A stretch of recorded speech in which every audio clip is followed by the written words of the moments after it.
I am Darshini. I am currently pursuing engineering in Hindustan Institute of Technology, Coimbatore. In this video, I will explain the online food ordering platform project. This project is developed using the Mern stack, which includes React for the front end, Node.js, and Express for the backend, and MongoDB as the database. The application allows users to browse restaurants, order food, make payments through Stripe, and track their orders. In this walkthrough, we will understand the project architecture, technologies used, backend structure, customer flow, security implementation, database design, and possible improvements. Now, I will explain about the understanding of the project. This project is a complete food ordering web application. Users can create accounts, log in, browse restaurant menus, add items to their cart, complete payment, and view their order history. The front end interacts with backend APIs which process requests and store data in MongoDB. Stripe is integrated for secure online payments. The project follows a client server architecture where the front end, back end, database, and payment gateway work together.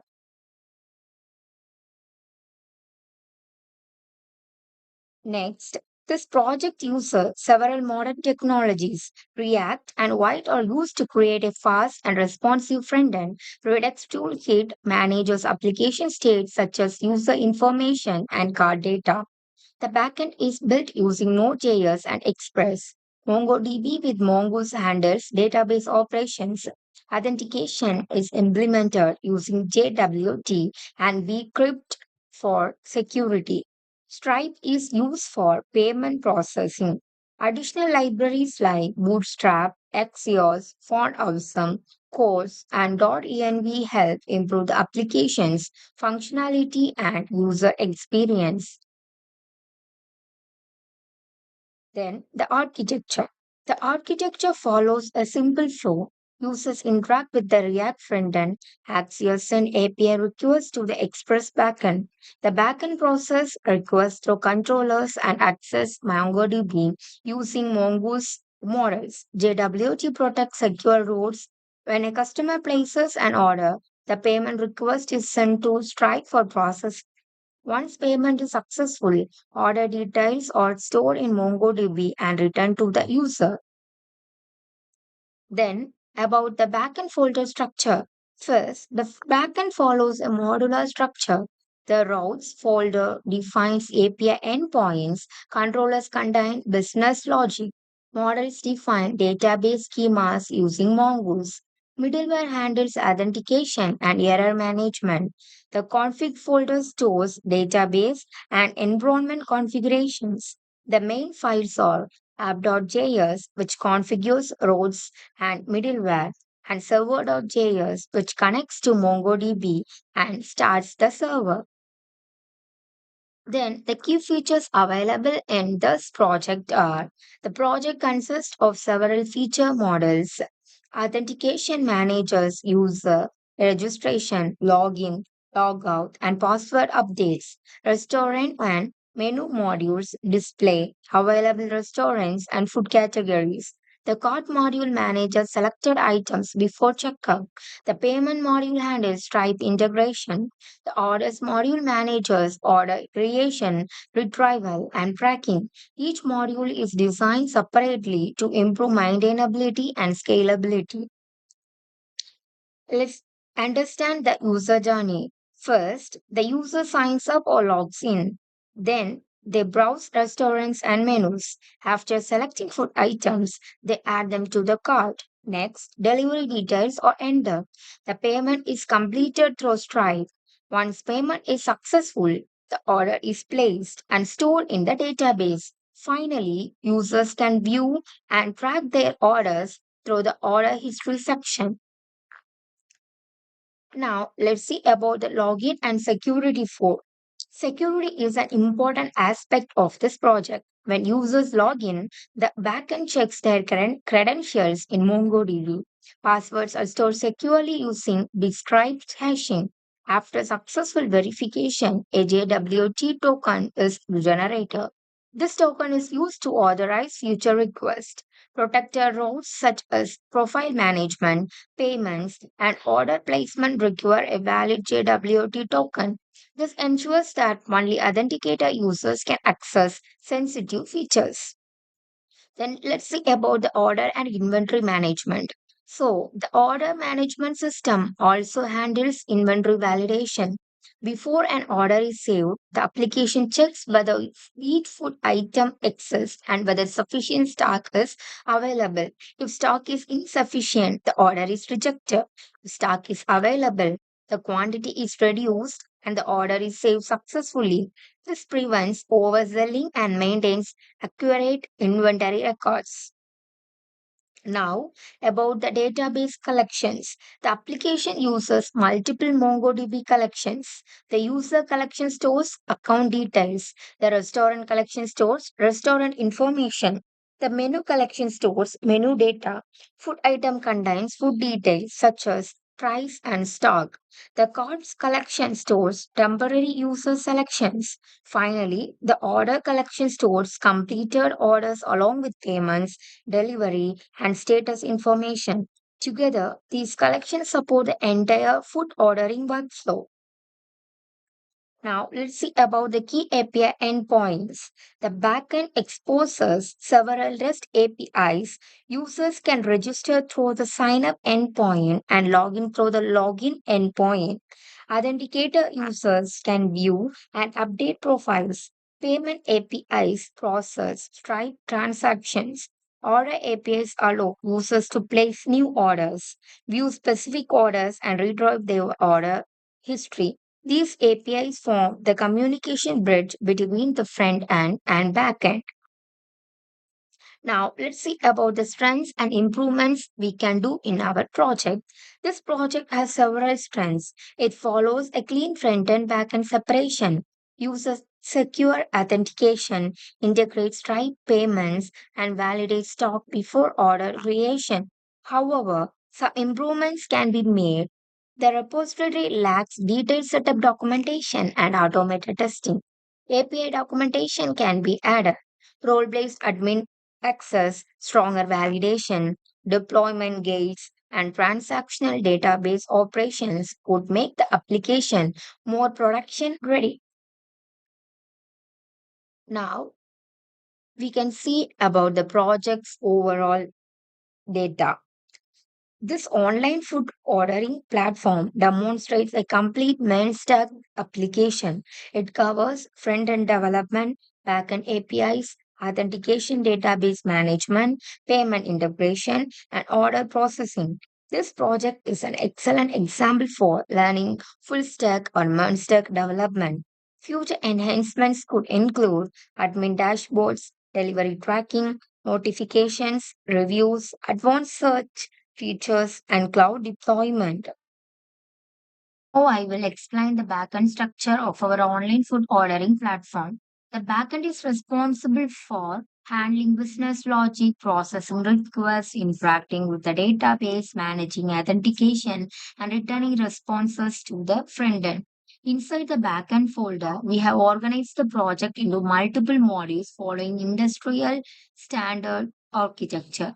First, config folder is there. First, we have the config folder. This folder contains configuration file required for the application. For example, database connection settings, cloud configuration for image upload, and environment variable management. Whenever the server starts, it uses these configurations to establish connections with external service. Then, controller folder. We have the controller folder which contains the business logic of the application. Each controller is responsible for handling a specific functionality. Auth controller JS handles user registration, login, logout, password reset, and authentication. Card controller manages card operations. Food item controller handles food item retrieval and management. Menu controller retrieves menu information for restaurants. And order controller process order and order tracking. Payment controller.js handles payment processing through Stripe, and restaurant controller.js manages restaurant related information. For example, the file currently open on the screen is auth controller.js. This controller manages sign up and login operations. When a user registers, the controller validates user details, encrypts the password using bcrypt, stores data in MongoDB, and generates authentication tokens. Then the folder middleware. The middleware folder contains reusable functions that execute before requests reach the controller.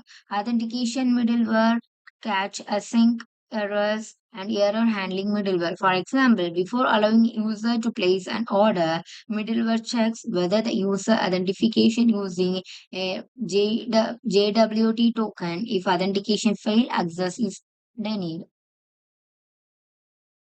Then the folder.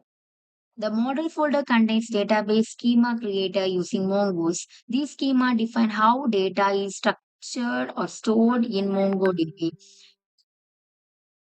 User module, restaurant module, order module, menu module. We have the food item module and card module. Each module represents a MongoDB collection and defines the structure and validation rules for stored data.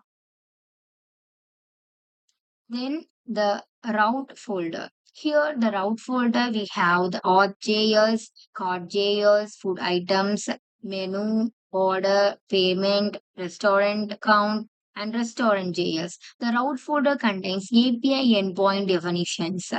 Routes act as a bridge between the front-end request and back-end controller. When a user clicks add to cart on the front end, the request first reaches the route file, which then calls the appropriate controller function. Then the util folder. In util folder, there contain helper functions used across the project. These reusable utilities help reduce code duplication and improve maintainability. Here we have the files, API features, email, error handler, seeder, send tokens, etc. And then the seed folder. Here in the seed folder, we have fixed stock menu seed. This is used to populate the database with sample restaurants, menu, and food item data during development and testing.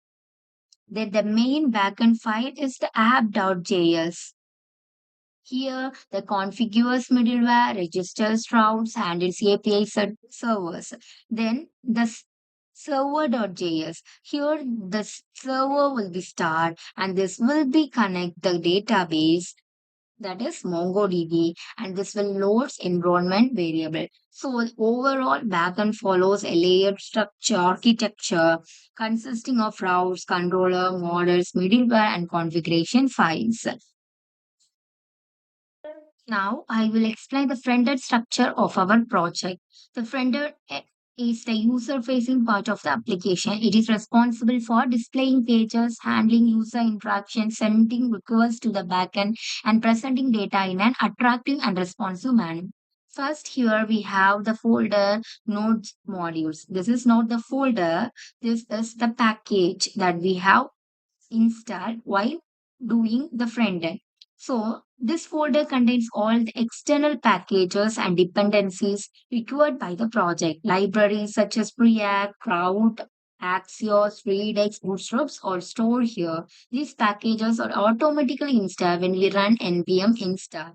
And this is next folder, public. Here we have store static files that do not change during execution. Example include images, icons, logos, and other assets that are directly accessible by the browser.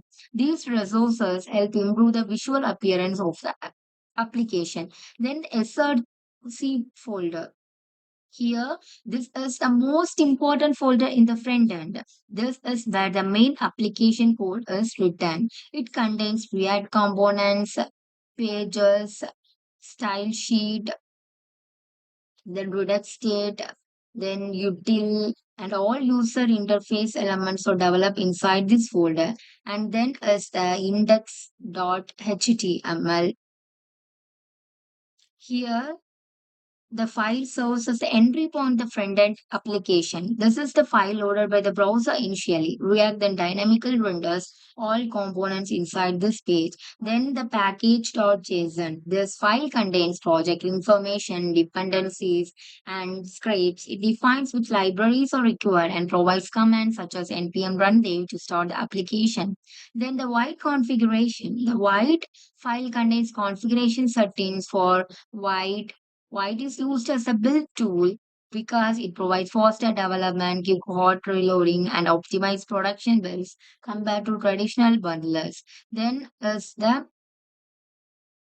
ESLint.config. Here it helps to maintain the code quality. It checks for coding errors, enforces coding standards, and ensures consistency throughout the project.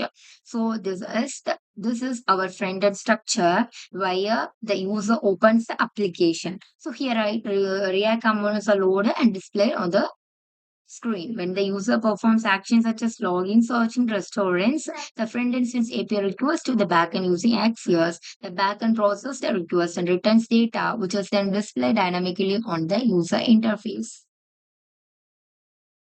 So I am going to run my project. First, we have to run our backend folder. So we have to run as cd backend. So now the project is in backend. So now we have to run this again. So I am using npm start. And here you see the backend is running.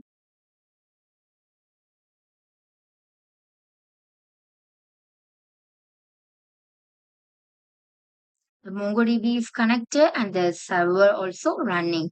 And then you take the new terminal and run the front end.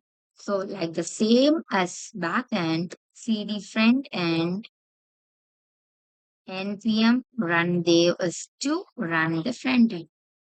Here the front end is also running and we have run this.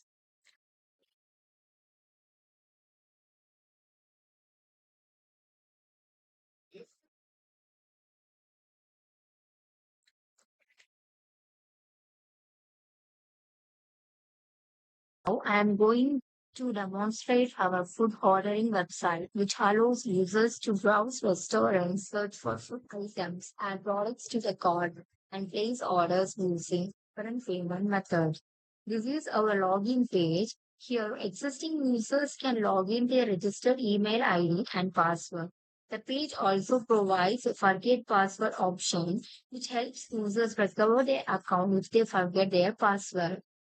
For new user, there is a new user option that redirects steps to the registration page. The login system ensures that only authenticated users can access the food ordering platform securely. If we have been registered already, we have the option new user option. By using this, we can register.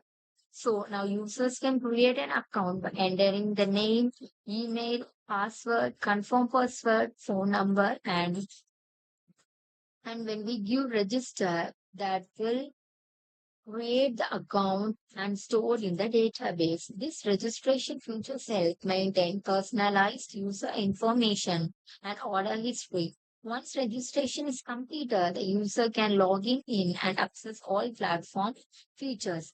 I have already registered my email ID, so I am going to log in. And when I give login, that will appear our home page and restaurant listing. At the top, we have a search bar where users can search for their favorite restaurants. Below that, the platform displays available restaurants along with restaurant name, address, ratings, and number of ratings. In this example, restaurants such as Coastal Kitchen, Greenleaf Cafe are displayed. Users can easily browse restaurants and select the one they want. To improve user experience, filtering options are also available. For example, your veg filter, short by reviews, and sort by ratings. These features help users find suitable restaurants quickly and efficiently. Then the search and recommendation feature. The website includes a smart search functionality. When the user starts typing in the search bar, relevant restaurant suggestion automatically appear. For example, the Veg Paradise. This is auto suggestion feature improves usability and reduces search time. Users can directly select a restaurant from the suggestion and proceed to view the menu. Then the menu and food item page. This is our menu and food item page. After selecting a restaurant, the user is taken to the menu page. Here, food items are recognized as starters, main courses, desserts, beverages. Each food item displays image, food name, description, price, available status. Then the quantity management card. When we are add to cart, we can increase the quantity or decrease the quantity. Also, we have the feature that is we can delete the selected card. So we have deleted. Now we are going to order some food. Giving add to cart that will automatically item will be added to the cart. And when I increase the quantity, it will increase. So I'm going to put paneer tikka, two quantity, then the main course dal makhani, then the South Indian food, idli sambar, and the beverage fresh lime soda. So when I go to cart, I can see that what are the items I have for added. Now I'm giving checkout. We can see the payment page.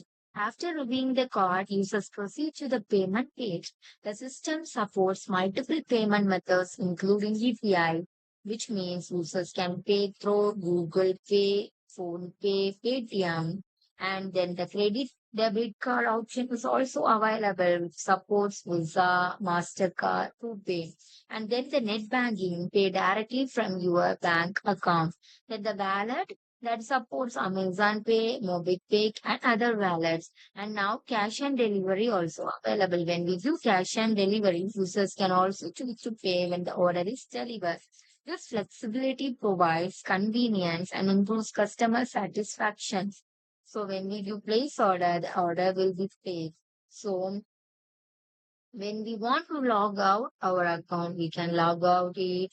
And when we want to log in, we can also log in. And if we have to register, we can register by viewing this all details. And to conclude, our food ordering website provides secure user registration and login.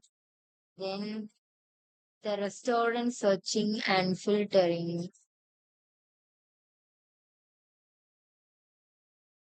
Then the restaurant rating and reviews, then menu browsing, quantity managing, and then supporting card functionality, multiple payment options, and then the user-friendly interface. This system helps customers order food quickly, efficiently, and securely from their preferred restaurants. For enhancement, we can provide a base food recommendation, live order tracking, delivery partner tracking with GPS, online payment gateway integration, reviews and feedback system, coupon and discount management, and multilingual support chatbot. The advanced features of our system will provide the future enhancements. Thank you. This completes the demonstration of our food ordering website project. Thank you.